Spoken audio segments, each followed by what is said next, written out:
emptiness can be a failure signal when your growth is outpacing the meaning in your life. Is emptiness your inner life asking for a bigger conversation? Maybe it's something no longer fits, and something inside is calling for a bigger conversation. What metric have you been optimizing in your life, whatever that is, at the cost of meaning? Hi there, it's AJ. Welcome back to another episode of Code 3 Life Reinvented. Thank you so much for taking a bit of your day to listen to me. Today, I'll be doing a solo episode, and I want to talk about this paradox, about how emptiness can feel confusing at times. Like, how do we identify emptiness and move through it?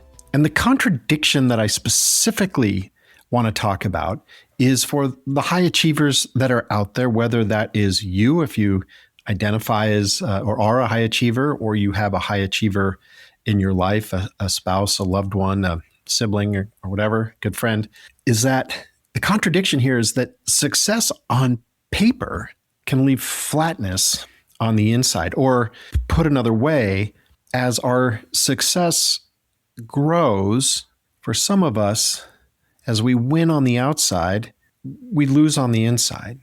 We lose all kinds of things in terms of alignment with ourselves, potentially our relationships, our connection with what we're doing, which got us started in this career in the first place.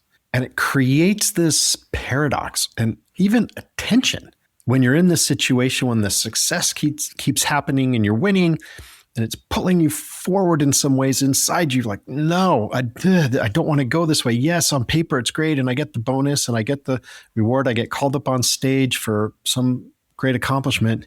But on the inside, I just do not know what to feel about this anymore. I used to know, but not anymore. And I think this is okay. And if you do feel this way, I think this is okay, because it's confusing. Emptiness is confusing when your life looks full. When people say to you, God, I love your job. You got it all figured out. God, I'd love to be you. And all you could think of inside is like, I don't know if you want any part of this. Yeah, it may look good out there, but inside is a whole nother story, inside my soul. And no one tells you what to do when success stops working for you. The success may still keep happening, but it's not moving you forward soulfully with who you are as a person. And this is hard when nothing is technically wrong. By all accounts, you're checking all the boxes, you're doing all the quote unquote things. Nothing's wrong. Why do I feel this way? And if you do, take solace, you're not alone. And I'm here to help you talk this through a bit. Early achievement brings growth, validation, what else? Momentum, and that external feedback becomes the signal, right? The more you do these things, you get the reward, the congratulations, the earnings that go with it, and so forth. That feedback loop becomes the signal, and we keep moving into it. And achievement soon becomes maybe not an expression of your work, but your identity even.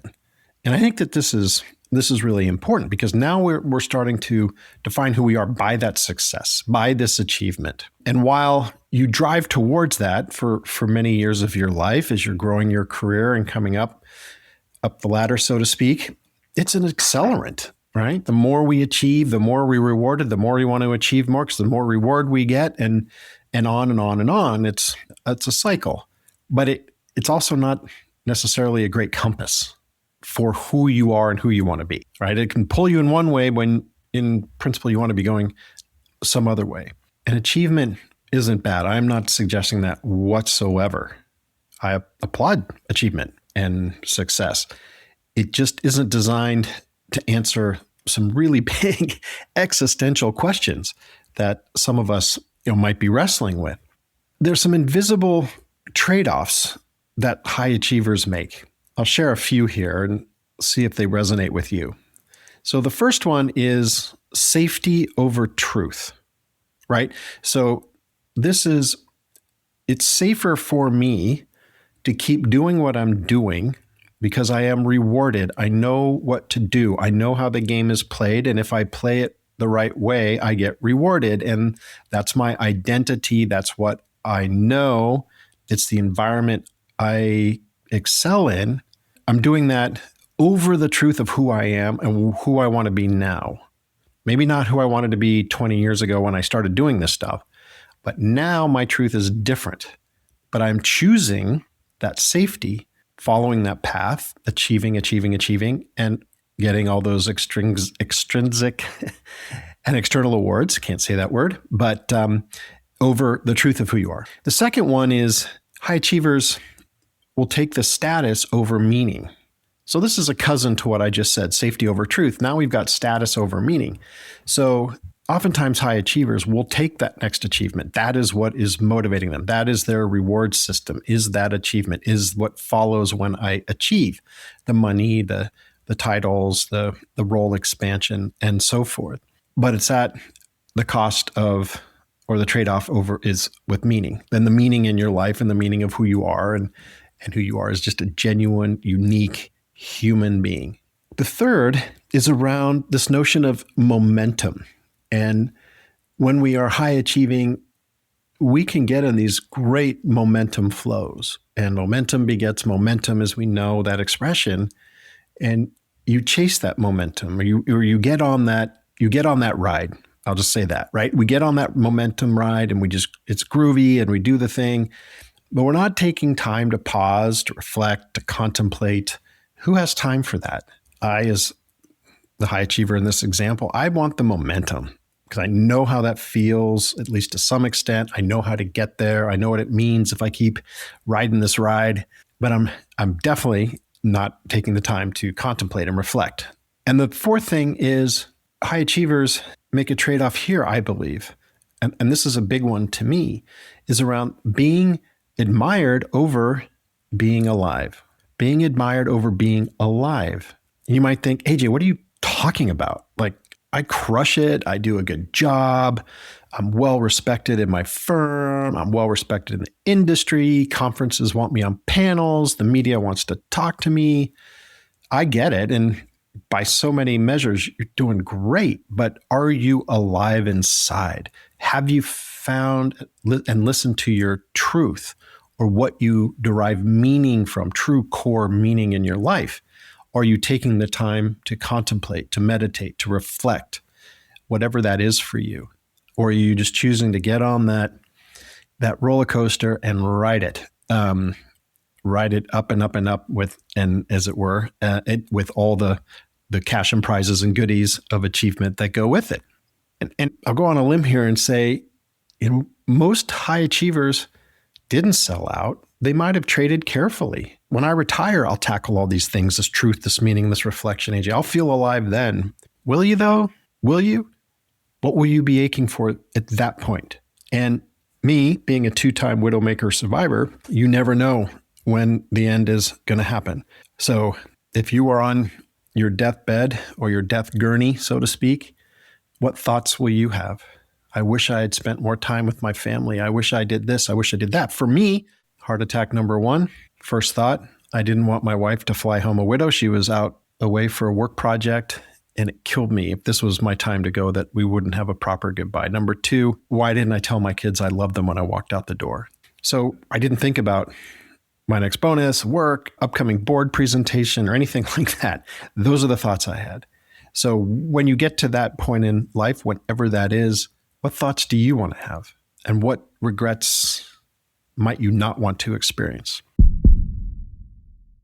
I don't say all this to say anyone's failing, that you've got it wrong. Not at all. I do not suggest that. It is not laziness. It's not just selling out for the quote unquote man, whatever it is. There's no ingratitude suggestion here. Not saying anything like that. I think emptiness can be a failure signal when your growth is outpacing the meaning in your life, and you're not able to stay at pace with who you're becoming. Your identity isn't quite there. And I'll throw this out, is emptiness, your inner life asking for a bigger conversation? Is it a cry for help, as it were? It's not that anything's wrong with you. Maybe it's something no longer fits, and something inside is calling for a bigger conversation. It's calling for a moment of reflection, of honesty, of truth, not let's go make some more money and get promoted this year. None of this is a failure. I'm not casting shade on anybody or anything. I'm just raising some of these points and these questions to help us think through why things may feel this way. One thing I would posit to you is that we have to be really careful about mislabeling emptiness. I think maybe we knowingly or unknowingly put a new name on it to deflect from what's really happening. Maybe we call it, what I'm feeling is burnout. Maybe, but I tend to think that burnout is really a feeling of the true problem, which is misalignment. We try to fix emptiness with optimizing our lives, right? As high achievers, we're used to figuring stuff out and doing it in a really great way, faster than everybody. And we're going to do that with our lives. We're going to optimize the crap out of our life. And that's going to solve my emptiness. Maybe. Or perks and rewards. We'll use perks and rewards. That'll cheer me up. I don't know, go buy a new, whatever it is, car, new extension to on your house, vacation, whatever it is. Like maybe that will address my emptiness. Maybe if I go on a nice long vacation, that'll help me with the sense of emptiness. And we numb it. And I raise my hand to this one. I'm guilty as charged. We numb it with work and alcohol and productivity, distraction, excessive exercise, and things like that. We numb that. We try to make it go away. The problem is, in my experience, it doesn't really. It might move into a dark corner in the room for a short period of time, but it has something to say, and it's calling out to be heard. If any of this is landing with you, I want you to think about a couple things. What metric have you been optimizing in your life, whatever that is, at the cost of meaning? So what metric have you been optimizing? Like literally for some of you, maybe in your calendar, you calendar this metric. So you make sure that it happens, but you're doing it at the cost of meaning, your meaning, truth that is true to you, your honest truth to your reality. Like that's critical. And the sense of being alive. That to me is so vital.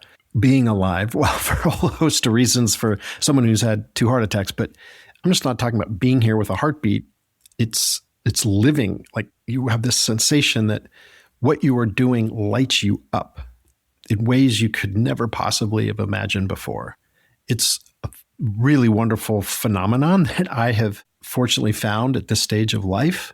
And it's okay to have let go of the things, the environment, the place where I was doing things that got great or some level of admiration. I was Pavlov's dog. And if I was a good boy, the dog treat went in the bowl and I'd get a treat. And I'd go be a good boy and a dog treat would come in the bowl and eat the dog treat, so to speak. Play with me on this one, please. Help me out. But I think you see what I'm saying. I hope you see what I'm saying. We need to create the space to acknowledge this feeling of emptiness. It's not a signal of failure. It's a signal of honesty. It's a signal of honesty from your inner core, the depth of your being, your soul, who's just calling out for a conversation to be heard.